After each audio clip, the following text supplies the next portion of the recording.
la cadena COPE, La Tarde con Cristina. Como ven, nuestra sección de historia, la recuperación de la memoria nacional, ha evolucionado hacia las piezas dramáticas que de forma magnífica escribe y guioniza José Javier Esparza. Muy buenas tardes, feliz año. ¿Qué tal, Cristina? Feliz año. Y feliz año a todos los oyentes. Ya tenemos aquí en nuestro cuadro de actores a Antonio Hueso, a José Antonio Ramos, a Lola Pérez Collado, a Patricia López, y con ellos vamos a abordar uno de los más emocionantes episodios de la historia de España, que tuvo lugar precisamente un mes de enero de 1492, cuando se produjo la conquista de Granada, que marca el fin de la Reconquista. Fue un 2 de enero cuando el rey moro de Granada, Boabdil, entregaba la ciudad a los reyes católicos. La Reconquista había terminado y, lógicamente, pues con ello un esfuerzo enorme por redefinir España, por integrarla en Europa y por alejarla de la identidad árabe. Efectivamente. Es una efeméride muy importante, sin duda algo que hay que conmemorar. Y como vivimos además unos tiempos en los que parece que hay que explicarlo todo desde el principio, conviene subrayar una cosa importante, y es lo siguiente. Los españoles no tuvimos que esperar 800 años para reconquistar la península desde la invasión mora en 711.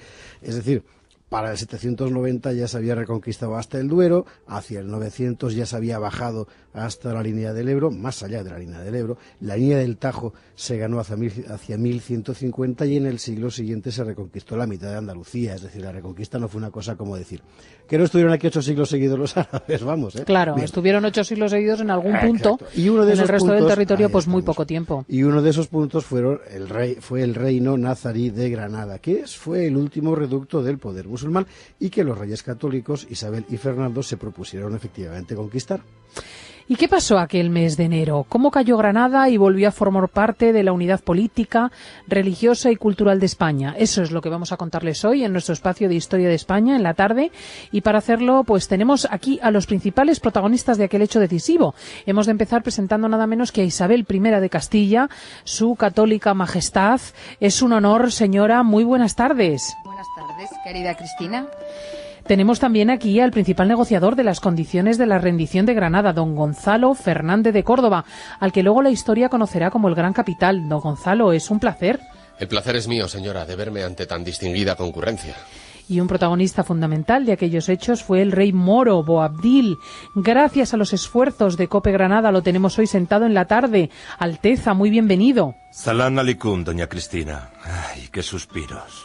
La historia, por supuesto, no estaría completa sin otro de los personajes decisivos de aquel capítulo, la sultana doña Aisha la Hurra, la célebre madre de Boabdil.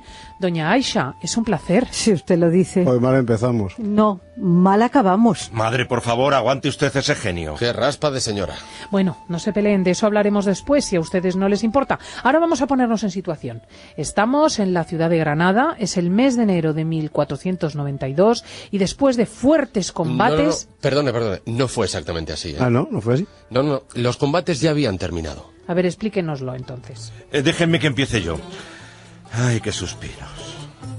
Érase una vez mi hermoso reino de Granada, el reino nazarí, con el orgullo de los 2 siglos y medio de historia, que extendía su poder sobre Granada, Málaga, Almería y parte de Jaén. Y érase una vez una vega fértil y risueña, cuya paz nada turbaba, y que arrojaba sus frutos sobre una población feliz y satisfecha que... Bueno, oiga, menos lobos, Alteza, que para 1492 ya no le quedaba a usted ni la mitad de todo eso, ¿eh? Señores, me están ustedes haciendo un lío. Perdone, Cristina. Vamos a ver. Dígame, majestad. Es verdad que el reino nazarí de Granada llevaba 2 siglos y medio independiente. Era el último resto de la España mora después de que se hundiera el poder almohade. ¿Y cómo pudo sobrevivir tanto tiempo frente a una España cristiana en expansión?, se preguntará usted. Pues verá, por un lado, los reinos cristianos nos habíamos metido en nuestras propias querellas, los castellanos en guerras civiles, los aragoneses mirando al Mediterráneo, los portugueses mirando a África. Cada uno a lo suyo, vamos. Exacto. Y por otra parte, Granada era un asunto complicado. Después de todo, aunque fuera reino moro, era vasallo de Castilla y nos pagaba tributos. Y además era un reino difícil para combatir, con mucha montaña y mucho valle. Así que mis antecesores pensaron, ¿para qué meterse en más jaleos? hasta que llegamos mi rey don Fernando y yo, que decidimos ganar Granada para la cruz y entonces... Eso, como si nosotros no contáramos para nada. ¿Es que habrían entrado los castellanos en mi Granada si no hubiéramos andado nosotros a tortas? Hombre, doña Aisha. Ay, qué suspiros. Y todo por culpa de mi marido, Muley Hacén, el padre de este muchacho, Boabdil, tan cabeza loca el uno como pusilánime el otro. Ay, hombres. Uf, esto está empezando a tomar cariz de culebrón, ¿eh? Serénese, madre. ¡Y un cuerno! ¿Quieren que se lo cuente? Bueno, pues ahí va. Y que se lo apunte Jaime Peñafiel, que esto tiene más chicha que las historias que él cuenta. Mi marido, Muley Hacén, rey de Granada, el padre de Boabdil, fue a enamorarse de una cautiva cristiana, Isabel de Solís, islamizada como Zoraida. Ay, aquella mujer le hizo perder el seso. Tan lejos llegó la demencia que fue preciso echar a mi marido del trono. Yo misma lo hice. Así llegó mi hijo a ser rey. A ver, ¿de qué año hablamos? De 1482 en su calendario. Y así hubo 3 reyes en Granada. 3 reyes. Pues sí, estaba Boabdil, mi hijo, que se proclamó rey. Estaba Muley Hacén, mi marido, que seguía considerándose rey. Y estaba el hermano de Muley Hacén, o sea, el tío de Boabdil y cuñado mío, el zagal, que también, como no, pues también se proclamó rey. Ay, es que nunca hay que fiarse de un cuñado, ¿eh? Ya lo saben ustedes. De verdad, esto sigue por la misma senda. No hay quien lo entienda. Que venga Peñafiel y nos haga un croquis de quién es quién. El asunto, si ustedes me permiten tomar la palabra... Faltaría más, majestad. El asunto es que el zagal, aunque moro, era buen amigo nuestro. Y al pobre Boabdil, que tenía algún delirio de grandeza... Cosa de su madre sin duda, ¿eh? Oiga, no sea usted insolente, joven. Al pobre Boabdil, digo, no se le ocurrió mejor cosa que atacarnos. Perdió la batalla, como era inevitable, y le cogimos preso. Esto debió de ser hacia 1483, en Lucena. Mi marido, el rey don Fernando de Aragón, dispensó a Boabdil un trato principesco, como era menester, pero también le apretó las tuercas para obtener un buen rescate. Boabdil tuvo que entregarnos muchos territorios para volver a Granada. Ah, ¿con que le dejaron volver? Claro, ¿por qué no? Se había convertido otra vez en vasallo nuestro, nada había que temer. Y sin embargo, mi señora, ¿Qué pasó, don Gonzalo? pues que Boabdil volvió a violar sus compromisos. Y esta fue entonces ya la última guerra de Granada, que sería pan comido. Ni hablar. Fue una guerra áspera, de asedios larguísimos, sin batallas a campo abierto, guerras de artillería y logística. Como Boabdil seguía sin cumplir sus compromisos... Esos compromisos no valían para nada, caballerete. Eran papel mojado. Y a mi hijo le correspondía la corona de Granada por derecho de Alá. Pues Alá no estaría mucho por la labor cuando permitió que Boabdil volviera a ser derrotado y una vez más hecho preso por los castellanos, en esta ocasión en Loja. Fue en 1486. Para salir libre tuvo que hacer nuevas concesiones a Castilla y Aragón, y ahora mucho más severas. De hecho, fue el propio ejército castellano el que le devolvió la corona granadina. O sea que ustedes mismos lo hicieron rey de nuevo. Sí, querida, era mucho más práctico tenerle a él que a sus parientes. La cosa se le ocurrió a mi marido don Fernando, que era un águila para estos enjuagues. Pero qué ceporro de hijo. Madre, pero si todo fue porque usted me lo ordenó. ¡Toma! Pero si le ha dado una colleja. Ay, siga, siga, majestad. Bueno, decía que como Boabdil seguía sin cumplir, las tropas castellanas fueron tomando una ciudad tras otra. El padre de Boabdil, Muley Hacén, resistió en Málaga, pero tardó poco en morir. Como estaba enemistado con su hijo, nombró heredero a su hermano, el zagal, que pasó a nuestro bando. El pobre tuvo la desdicha de que los moros le tomaran preso, le sacaron los ojos por orden de Boabdil. Jesús. Así se las gastaban. Pero el caso es que Boabdil quedó solo en la Alhambra, parapetado entre sus murallas. Ay, casi todo mi reino había caído. Solo la ciudad resistía. Mi gente empezó a pasar hambre. Primero se comieron a los gatos y a los burros. Después a los cadáveres de los que morían. Pero como morían de hambre, tampoco había mucho que aprovechar. ¡Qué espanto! ¿Y usted, Alteza? Yo era el rey, señora. Mi rey, don Fernando y yo, llevamos nuestro campamento ante las puertas de la ciudad. Así nació Santa Fe. En 80 días edificamos una ciudad fortaleza de ladrillo y piedra.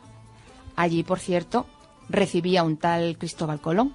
Centenares de caballeros de toda la Europa habían acudido a la batalla final, la última cruzada.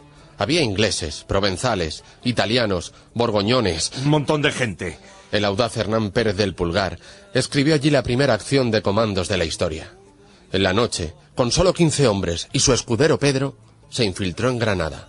La recorrió hasta su mezquita principal y clavó en la puerta un papel. Allí había escrito el Ave María y la siguiente advertencia a los moros. Sed testigos de la toma de posesión que realizo en nombre de los reyes y del compromiso que contraigo de venir a rescatar a la Virgen María, a quien dejo prisionera entre los infieles. Después se dirigió a la alcaicería y le prendió fuego. La Guardia Mora salió a por él, pero los de Pérez del Pulgar les dieron para el pelo. Y hecho todo esto, volvió a Santa Fe tan contento como había salido. Hombres así nos faltaban ya a nosotros. Menos suspirar y más batallar, Galopín. No había nada que hacer, madre. Dirigí un emisario a los reyes de España, Abul Qasim se llamaba. Era el 25 de noviembre de 1491.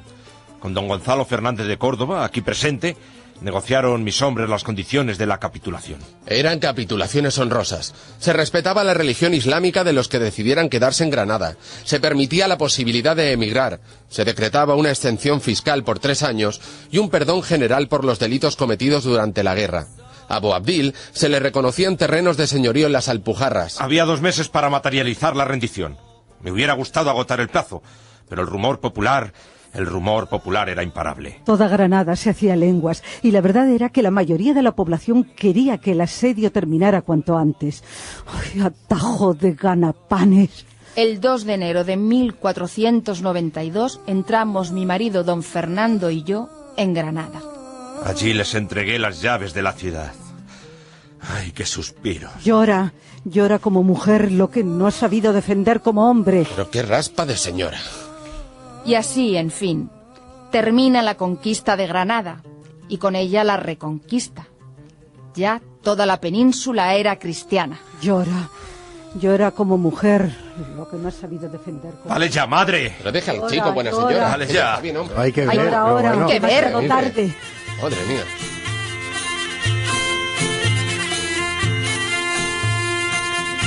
Granada, en fin, volvió a ser tierra cristiana. Isabel la Católica, que reinó hasta 1496 y se convertiría en una figura clave de la historia de España, está enterrada junto a su marido precisamente en la capilla real de la Catedral de Granada.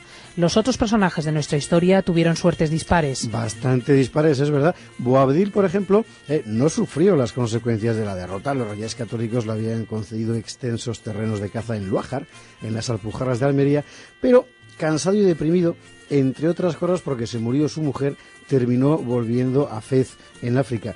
Fíjate que murió allí en 1528, cuando España ya había conquistado México, por ejemplo. Por cierto que su madre, Aisha, también murió en África, compartiendo el camino del hijo. Eso es, y el militar que negoció las capitulaciones por parte española, Gonzalo Fernández de Córdoba, iba a tener un destino glorioso. Jefe de las expediciones de Fernando el Católico a Italia, vencedor contra los franceses, virrey de Nápoles y reformador del ejército de la corona, pasaría a la historia como el gran capitán. Hoy, en enero de 2008, la toma de Granada sigue conmemorándose en la ciudad, en unos tiempos en los que el clima culturalmente imperante lleva a despreciar lo propio. Para enamorarse irracionalmente de lo ajeno, recordar la toma de Granada equivale a hacer una declaración de principios. Decir que la reconquista en definitiva fue una hazaña y que gracias a ella España, nuestra España, es lo que es en lugar de ser otra cosa. Granada fue la guinda de ese pastel, nosotros nos alegramos con ella, con la ciudad, en esta tarde y damos las gracias al guionista estupendo de esta pieza, a José Javier Esparza, y a quienes la han dramatizado, a Antonio Hueso, a José Antonio Ramos, a Lola Pérez Collado y a Patricia López. Muchísimas gracias.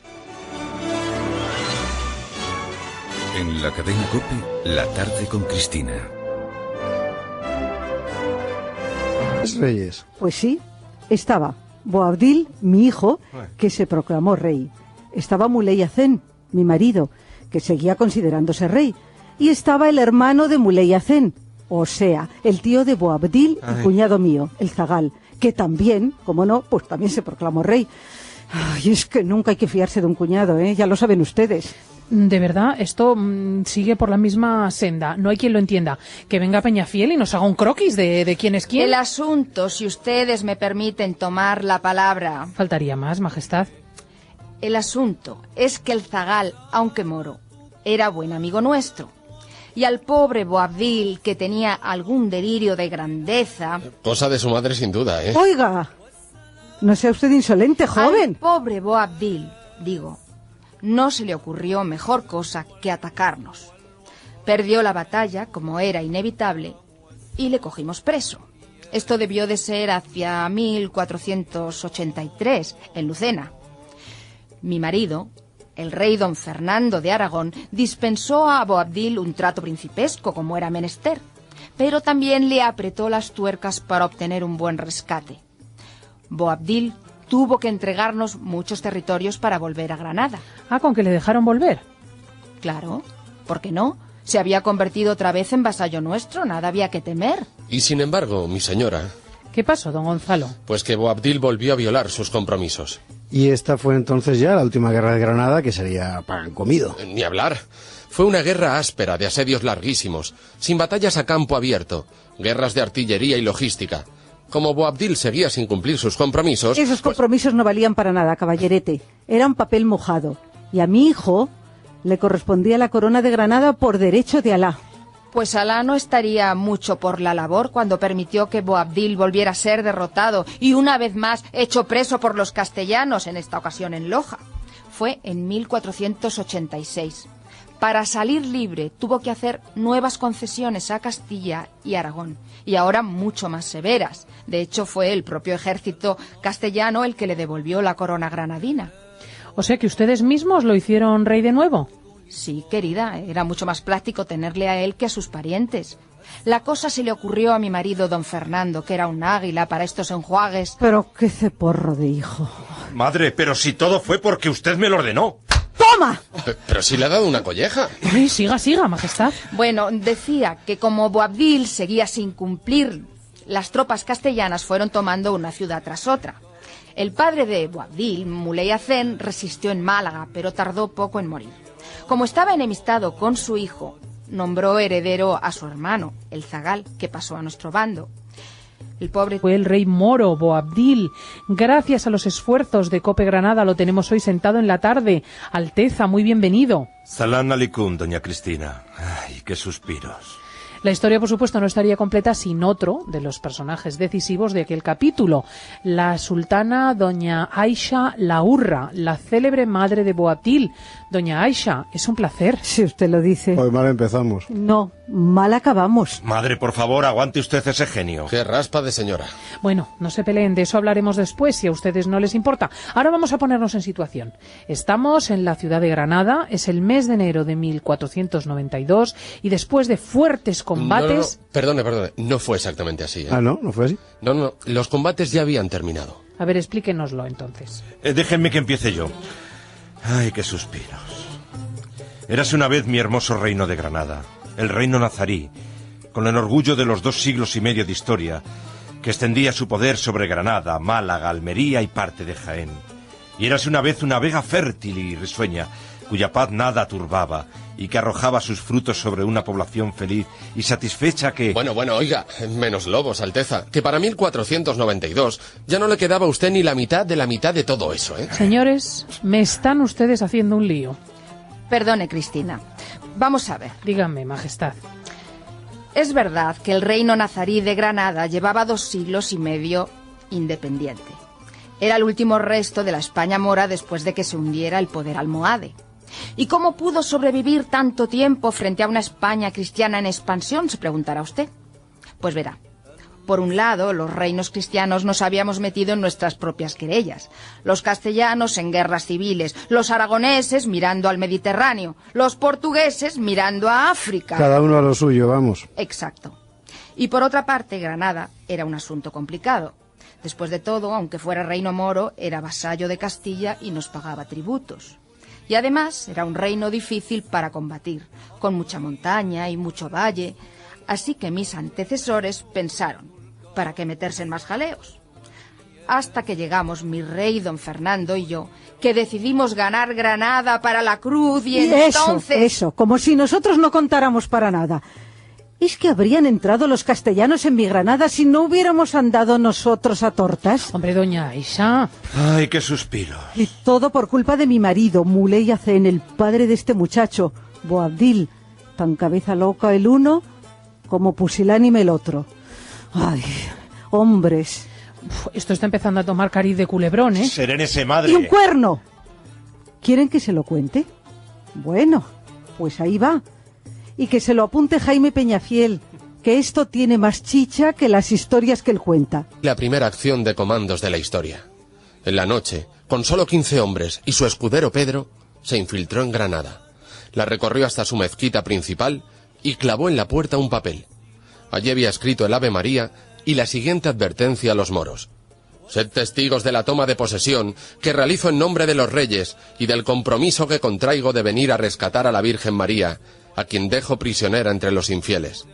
Después se dirigió a la alcaicería y le prendió fuego. La guardia mora salió a por él, pero los de Pérez del Pulgar les dieron para el pelo. Y hecho todo esto, volvió a Santa Fe tan contento como había salido. Hombres así nos faltaban ya a nosotros. Menos suspirar y más batallar, Galopín. No había nada que hacer, madre. Dirigí un emisario a los reyes de España, Abul Qasim se llamaba. Era el 25 de noviembre de 1491. Con don Gonzalo Fernández de Córdoba, aquí presente, negociaron mis hombres las condiciones de la capitulación. Eran capitulaciones honrosas. Se respetaba la religión islámica de los que decidieran quedarse en Granada. Se permitía la posibilidad de emigrar. Se decretaba una exención fiscal por 3 años y un perdón general por los delitos cometidos durante la guerra. A Boabdil se le reconocían terrenos de señorío en las Alpujarras. Había 2 meses para materializar la rendición. Me hubiera gustado agotar el plazo, pero el rumor popular era imparable. Toda Granada se hacía lenguas y la verdad era que la mayoría de la población quería que el asedio terminara cuanto antes. ¡Ay, atajo de ganapanes! El 2 de enero de 1492 entramos mi marido don Fernando y yo en Granada. Allí les entregué las llaves de la ciudad. ¡Ay, qué suspiro! Llora como mujer lo que no ha sabido defender como hombre. Pero qué raspa de señora. Y así, en fin, termina la conquista de Granada y con ella la reconquista. Ya toda la península era cristiana. Llora como mujer lo que no ha sabido defender como... ¡Vale ya, madre! Pero deja al Llora, chico, buena llora. señora. Vale ya. Está bien, hombre. Hay que ver. Ay, pero ahora, bueno. que ver. demasiado tarde. Madre mía.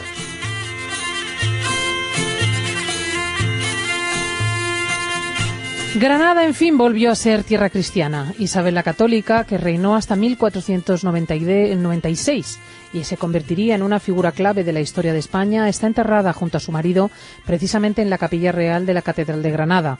Los otros personajes de nuestra historia tuvieron suertes dispares. Bastante dispares, es verdad. Boabdil, por ejemplo, no sufrió las consecuencias de la derrota. Los reyes católicos le habían concedido extensos terrenos de caza en Luájar, en las Alpujarras de Almería, pero cansado y deprimido, entre otras cosas porque se murió su mujer, terminó volviendo a Fez, en África.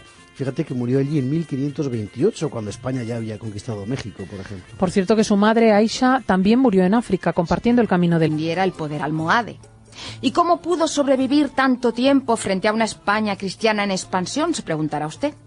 Pues verá. Por un lado, los reinos cristianos nos habíamos metido en nuestras propias querellas. Los castellanos en guerras civiles, los aragoneses mirando al Mediterráneo, los portugueses mirando a África. Cada uno a lo suyo, vamos. Exacto. Y por otra parte, Granada era un asunto complicado. Después de todo, aunque fuera reino moro, era vasallo de Castilla y nos pagaba tributos. Y además era un reino difícil para combatir, con mucha montaña y mucho valle. Así que mis antecesores pensaron, ¿para qué meterse en más jaleos?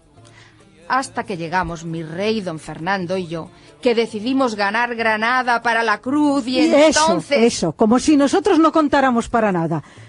¿Es que habrían entrado los castellanos en mi Granada si no hubiéramos andado nosotros a tortas? Hombre, doña Aisha. ¡Ay, qué suspiro! Y todo por culpa de mi marido, Muley Hacén, el padre de este muchacho, Boabdil, tan cabeza loca el uno como pusilánime el otro. ¡Ay, hombres! Esto está empezando a tomar cariz de culebrón, ¿eh? Serénese, madre. ¡Y un cuerno! ¿Quieren que se lo cuente? Bueno, pues ahí va. Y que se lo apunte Jaime Peñafiel, que esto tiene más chicha que las historias que él cuenta. Mi marido, Muley Hacén, rey de Granada, el padre de Boabdil, fue a enamorarse de una cautiva cristiana, Isabel de Solís, islamizada como Zoraida. Ay, aquella mujer le hizo perder el seso. Tan lejos llegó la demencia que fue preciso echar a mi marido del trono. Yo misma lo hice. Así llegó mi hijo a ser rey. A ver, ¿de qué año hablamos? De 1482 en su calendario. Y así hubo 3 reyes en Granada. 3 reyes. Pues sí, estaba Boabdil, mi hijo, que se proclamó rey. Estaba Muley Hacén, mi marido, que seguía considerándose rey. Y estaba el hermano de Muley Hacén, o sea, el tío de Boabdil y cuñado mío, el zagal, que también, como no, pues también se proclamó rey. Ay, es que nunca hay que fiarse de un cuñado, ¿eh? Ya lo saben ustedes. De verdad, esto sigue por la misma senda. No hay quien lo entienda. Que venga Peñafiel y nos haga un croquis de quién es quién. El asunto, si ustedes me permiten tomar la palabra. Faltaría más, Majestad. El asunto es que el zagal, aunque moro, era buen amigo nuestro. Y al pobre Boabdil, que tenía algún delirio de grandeza... Cosa de su madre sin duda, ¿eh? Oiga, no sea usted insolente, joven. Al pobre Boabdil, digo, no se le ocurrió mejor cosa que atacarnos. Perdió la batalla, como era inevitable, y le cogimos preso. Esto debió de ser hacia 1483, en Lucena. Mi marido, el rey don